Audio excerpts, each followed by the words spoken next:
Welcome to Mission Imperfect, the podcast about finding your own path, your own way, and embracing the imperfection of the journey. We're your hosts, life coaches, former HR professionals, and mums, Kirsty and Catherine. We love to discuss the topics that come up time and time again for our coaching clients and which affect us all, from things like acceptance and boundaries to values and well-being and everything in between. Each episode ends with a question for you and us to reflect on. Your mission, should you choose to accept it, is to grab a cuppa and a biscuit and join us in getting lost in finding ourselves. Right, welcome to this week's conversation. We are talking about transformation and, strictly speaking, transformation in life coaching. I know this is something that Kirsty feels particularly strongly about. So I'm going to ask you straight away, Kirsty, what are your views on is life coaching really about transformation? Okay, I'm taking a deep breath here and I'm going to issue a little warning that there could be bad words used here. So little ears are listening. It is a subject I feel strongly about. And I think it's because transformation suggests 1 minute you're this, 1 minute you're something else. And it suggests that you need to stop being this because it's not good enough and you need to start being something else. The whole idea of transformation in coaching, it seems to me, and this is a very subjective interpretation, is about suggesting that you are fundamentally flawed and you need to be better. And that really fucking annoys me because, yeah, as people might guess from the name of our podcast, Mission Imperfect, we really believe in embracing what others might deem our imperfections, in just being as we are. And for me, life coaching is much more about changing how you are, not who you are. You don't need to change who you are. I don't believe you can change who you are. What you can do is get to better know and understand who you are. And that allows you to gain more control over how you respond to the world, about how you show up and experience your own life. And that can make things a lot more comfortable for you, which I'm all in favor of. I like being comfortable. And I worry about how much in the self-help world, but I'm not attributing bad intentions here, by the way, but I worry about how much of this focus on transformation that I see a lot is causing people to feel even worse about themselves and to go out there looking for the magic wand that is gonna, change them from the scullery maid to the belle of the ball and no looking back. That I was love me with that. only a little bit of swearing. I'm proud of myself. No, I am. So am I. So am I. But I love that, the scullery maid to the belle of the ball. I love that, and I think you're absolutely right. We see this word transformation and in connection with coaching, and it somehow puts them together to mean that the thing that transforms is you. And we've joked about this, haven't we? About being, it's not like out there's a whole sea of caterpillars going about their lives looking for the life coach to come along, wave the wand over you. Voila, there you are now as the beautiful butterfly. Hooray, you were there all along and all your problems are solved. That is so not what, certainly according to us, life coaching is about. And it's interesting because my diploma was called transformational life coaching, but they certainly did not sort of train us, for want of a better word, in it being about transforming people into something. It was about transforming in thinking and about understanding, because actually it sounds like such an obvious thing to say, doesn't it, about understanding yourself. I think if you ask people, do you understand yourself, they can say, of course I do. I live with myself. I know what I like. But actually, do we actually really understand ourselves? Or I go a step further and say appreciate and acknowledge and recognize all these strengths and wonderful things about ourselves, a bit connected to what we were talking about in a previous episode on perfectionism, because we are all imperfect and different. So it's not about, and I know you feel very strong about this too, it's not about improving you somehow from this. I love that, the scullery maid to the belle of the ball, or the caterpillar into the butterfly. It's not about here you are in some kind of less desirable state, and let's try and transform you into some kind of more desirable version. Who you should be. Yeah. Oh yeah. We love the word should, don't we? I can feel the swearing starting up again at the moment. Yes, Yeah. it that.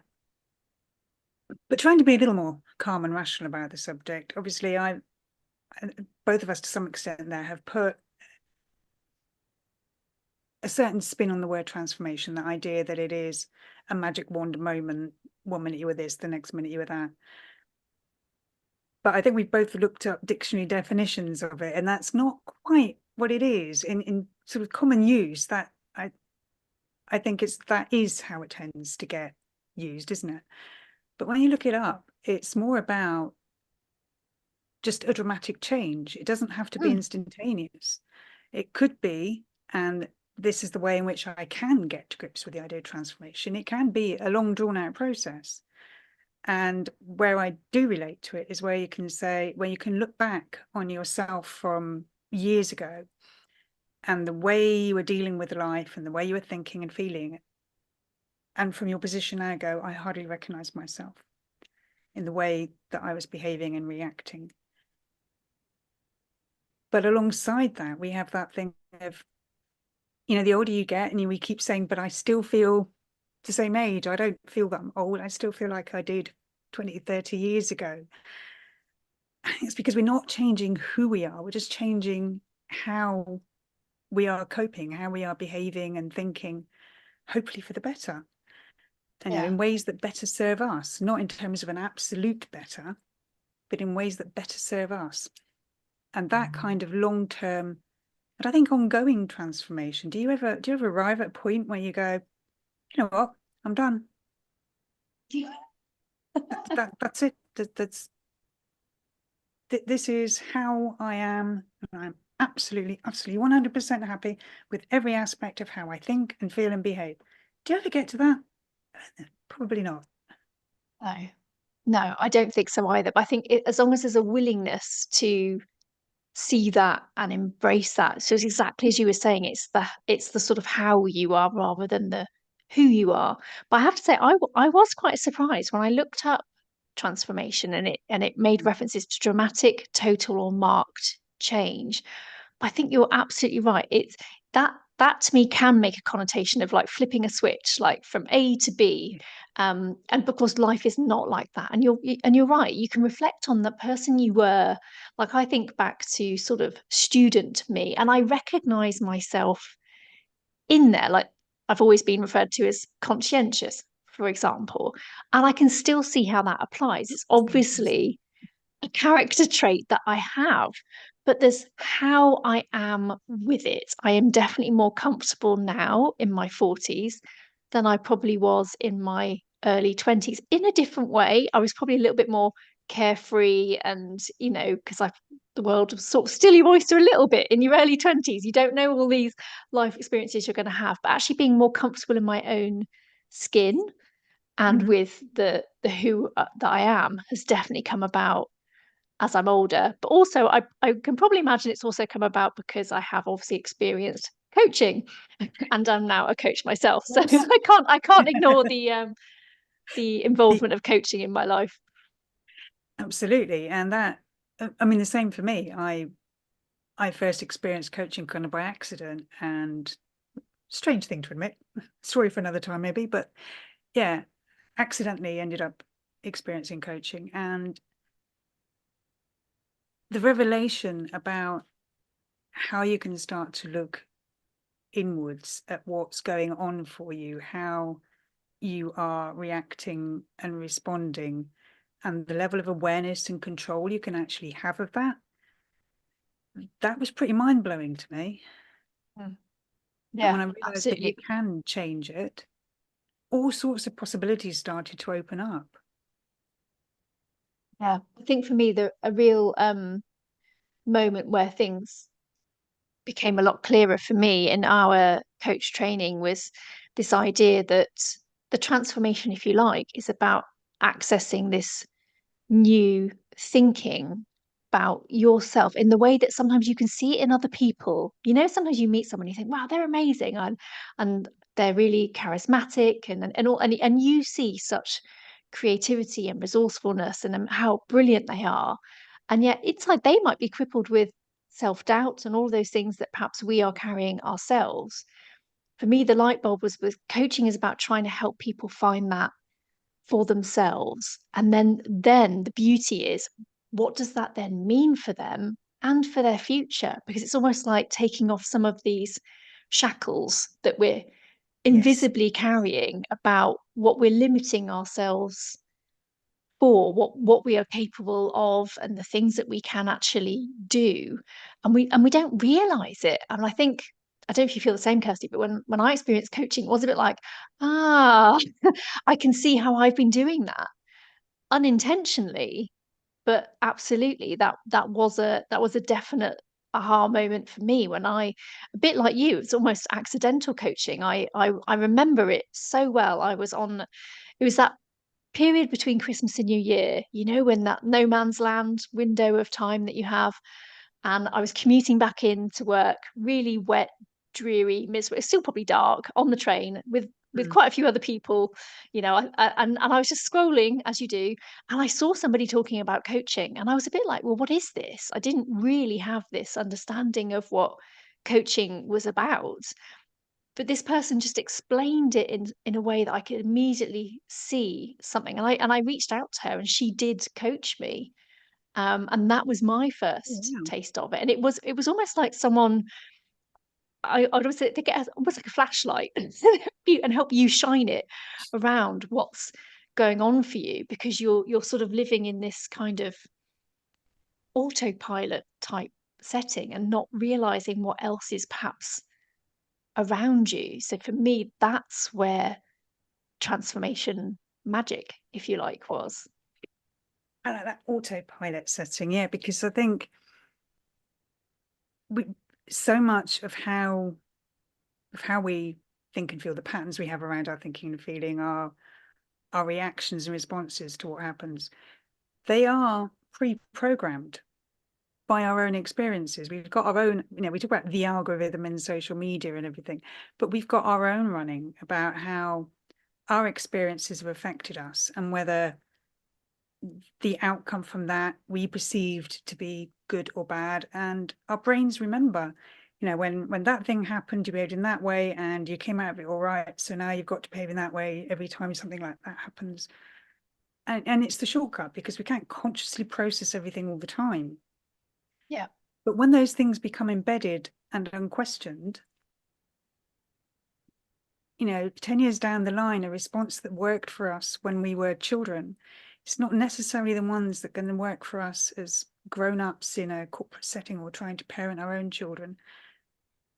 And it's coaching that allows you to start uncovering that and bringing it Yeah. out into the open. And here we go, transforming it as a process, not as a magic wand, but to start transforming it into something that works better for you. Yeah, absolutely. I remember us talking in training again about our brains are actually secretly lazy. They like shortcuts. It's a bit like, if you go into you're doing a new journey to work, for example, you've started a new job, you find that new journey, you don't then keep looking for a different way to get to work. You know that route. It may not be the most effective one, but you've discovered it and you do it. It's become something that your brain no longer has to process and think about and use its valuable energy for. The danger with that, and what you referenced to earlier, is it becomes a pathway well trodden. So we get Mm. used to thinking a certain way about our lives, ourselves, our situations, and that can be quite limiting. And the transformation is suddenly realizing, there is another path, there is another option, there is another way of thinking and understanding and appreciating myself, which is, if we're honest, who in their life thinks that's what I'm going to pay attention to. You don't, do you? You go in through the motions of living your life and doing the things that you need to do. We don't actually spend, well, we do probably a little bit more nowadays. I think there's a lot more, you know, in social media about reflective habits and so on for the better. But Yeah, how often do we really think, I'm going to spend some time thinking about myself? And it's not always comfortable for people to do that, is it? So I think that's the beauty of coaching. You're having somebody to help you shine that light around a little bit and seeing what's underneath. absolutely. I mean, it can be quite hard to do it for yourself. I mean, I fell Yeah. into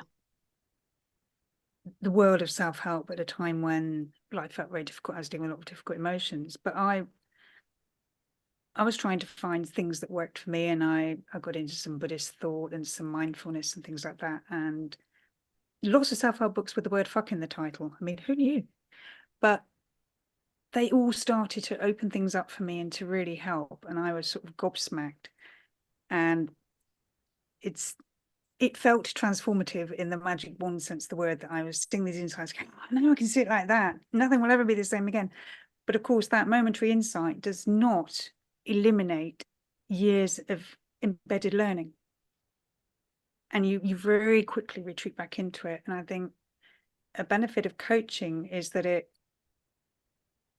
that sort of external prodding and questioning goes a little bit deeper than we are likely to go for ourselves. And we will still hide from ourselves. No, it's a defense mechanism, isn't it? We don't want to go where it hurts, Yeah. or where it's uncomfortable, or where it might be difficult. Whereas a coach just questioning what you're saying, what's coming up for you, will take you there. And you start to address it. And that's how you can start to change how you're thinking and feeling into ways that serve you better. Yeah. But you're So still you. just to You give, haven't transformed. You're a no, fucking no, caterpillar in the first place. no, You don't need to transform. exactly, exactly. So the transformations we're talking about when it comes to coaching is, as we've said, it's really about in your understanding of who you are. So you might have a transformation in what you realize you're capable of, realizing what you actually have already achieved and have perhaps have discounted, forgotten, ignored, um, choosing goals or desires in your life that are things that you actually want, Mm, not what others want for you or things that what you do you think think. you should want? Sorry? Or what do you think you should want? Exactly, exactly. And things like the empathy and the compassion that you give to yourself, that you probably give generously to others. And if I'm honest, that's probably one I am still trying to grapple with myself, because I do think I'm naturally quite an empathetic person when I'm talking to somebody else. And yet when it comes to myself, I automatically sort of default into, oh, well, you should XYZ. I'm like, wow, it's still something, and I'm very honest about this, and I think this is something you share with me, Kirsty, is that just because we are coaches and we love supporting others, it doesn't mean that we don't need it ourselves. It's Oh not God, like a coach means you are some kind of polished final result. never trust a coach who isn't being coached. That would that would be my general advice. Yeah, And you don't necessarily need to be doing it all the time. I do not get coached every week or even every month all the time, but I keep going back to be coached because I understand the value and the benefit that I get from it. And I mean, to give a really, it sounds like a crazy example, but this is a true example of a client I work with who, she was convinced that because she had not followed the normal sort of, well, normal in inverted commas, corporate path, she had chosen to approach work differently, and she was in a very different place to a lot of her friends, from university as a result of that, and was struggling. And she came to me saying, I'm unlikely to ever get looked at by employers because I'm too fickle. I don't stay in jobs long enough. And I move around too much. And I'm worried that I'm never going to get a chance to settle down. But who's going to look at me with that kind of track record? I don't stick at anything. Okay, and we carry on talking. A little bit later, she happened to mention that she had been in her last job for 7 years. And I stopped her at a point. I'm sorry, how long? 7 years. You said you were fickle. You never stayed anywhere very long. And now you're telling me you've been in a job. She went, oh, it's quite a long time, isn't it? Something so stark, staringly obvious. When our brains have these stories firmly in place, they don't allow alternative evidence in. Once you start telling yourself a story, whether it's consciously or subconsciously, your brain is looking for evidence to back it up because we like to be right. And that's why that external intervention from a coach can be so transformative.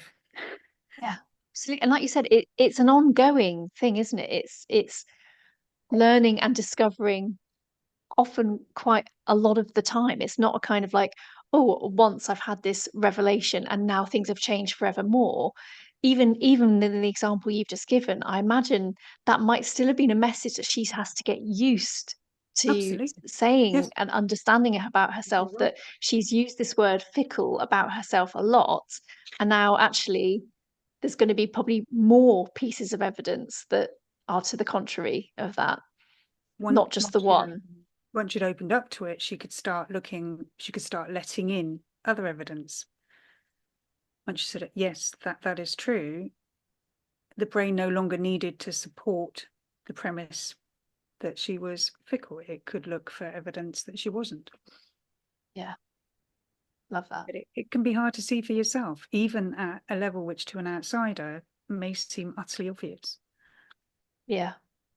I love what you said to me before we started this, which was about the understanding of how you are and about this impact of what other people think you should be. And you said, and I thought this is brilliant. If you remember, the ugly duckling never was the ugly duckling. He was always a swan. And it's not about who he was. It was what other people were expecting, perhaps to He was look supposed like to be a the little swan yellow, all fluffy along. duckling Yeah. and cute. Yeah, and he wasn't. He was a sort of gungy sort of looking lumpy bird. And yeah, and so because he was around the ducks and the ducklings, he did not look remotely appealing. Yeah. But it was nothing to do with the fact that he was not an ugly duckling. He was a, I forget the word for baby swan, cygnet. Signet, I think. Yeah. Yeah. But when you listen to what other people tell you about what you are, your opinion of yourself stops reflecting who you are. Mm.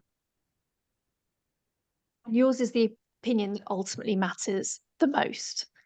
That's, I It think, is. something that, yeah, we really feel very strongly about, that people's understanding of themselves is the most important understanding that we can have. You're the person you have to live with your entire life, after all. So the person you need to understand and respond Doesn't to and always get. empathize with and show all that compassion to is to ourselves. And it is something that we don't always find easy. And I know we've spoken very honestly about this before, that even for ourselves, but in fact, we've actually got a question for everyone. Should we go for it now? Should we plow straight in with the Yes. question? So we like to include a question in our episodes because obviously as coaches, this is what we like to do, is ask questions. So our question today is, what thought about yourself or your life do you want to transform, and what into? So you'll notice this isn't meaning what do you want to transform into, it's a thought about yourself or your life. So, and in true honest style, we're always going to contribute our own thoughts to this as well. So Kirsty, over to you. Do you have any thoughts on that? I do. This is one that I have been working on since I first started delving into all the self-help stuff. And so I'm quite boldly say I would like to think that I am in the process of transforming it, but it's that thought that I'm not good enough, that I don't measure up to what I should be. And again, however much I know rationally, how much I can tell myself that that isn't a thing, I don't have to worry about it. It still lurks, it still pops up because I'm in my 50s now, and that idea of what I should be and what I've been told about, areas in which I'm not good enough, it's been going on for a long time. It takes a while to shift it. But so the thought about myself and my life I would like to transform is that I am not good enough. I am not worthy.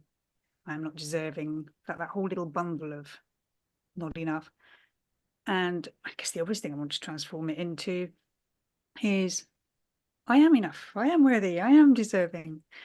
And that's ongoing. And again, it's not that there is no magic wand. But the good news about there being no magic wand is that there is no wicked stepmother either.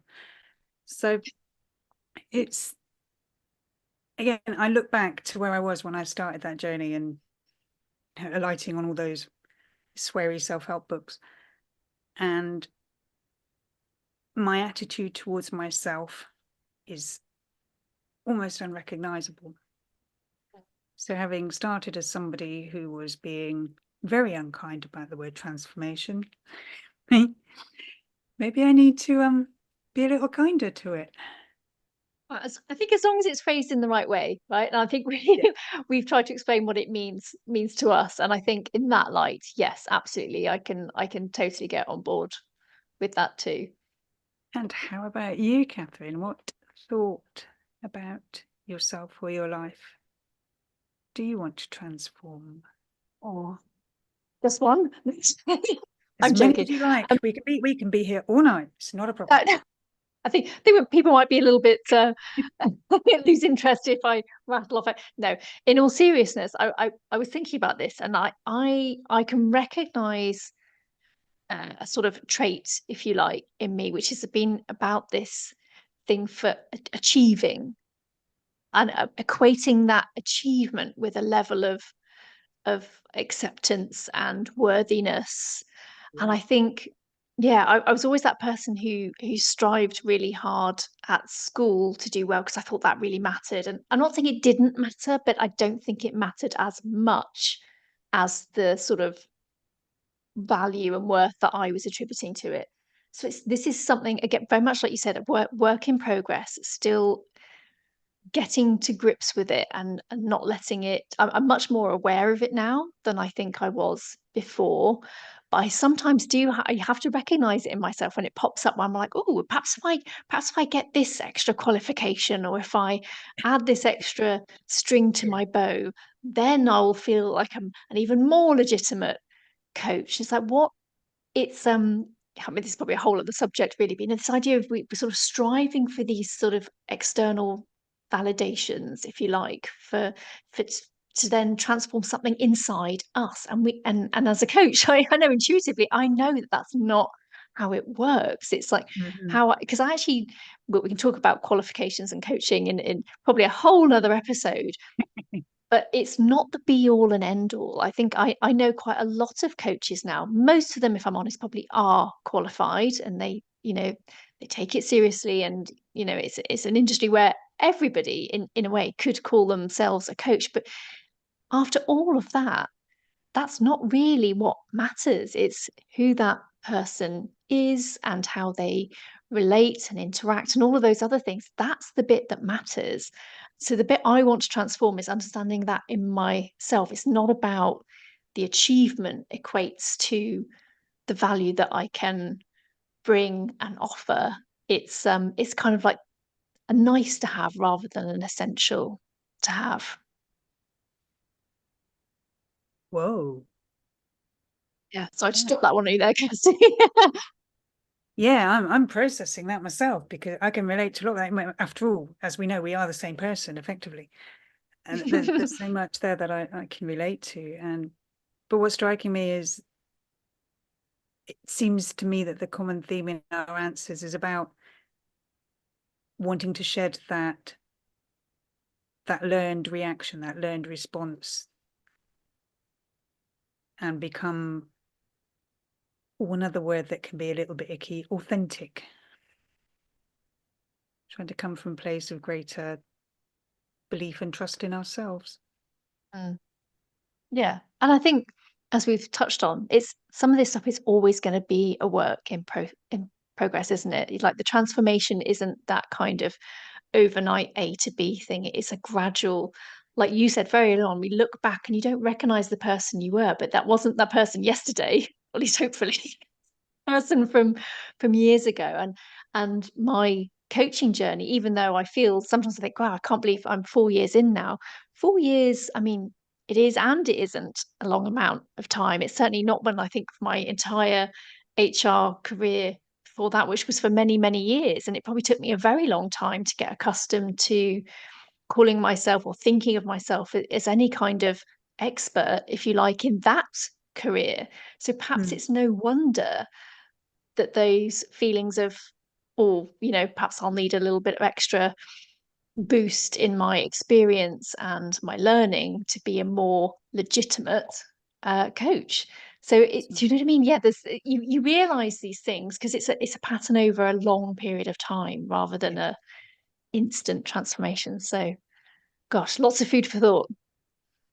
definitely. Well, I really enjoyed that. Thank you.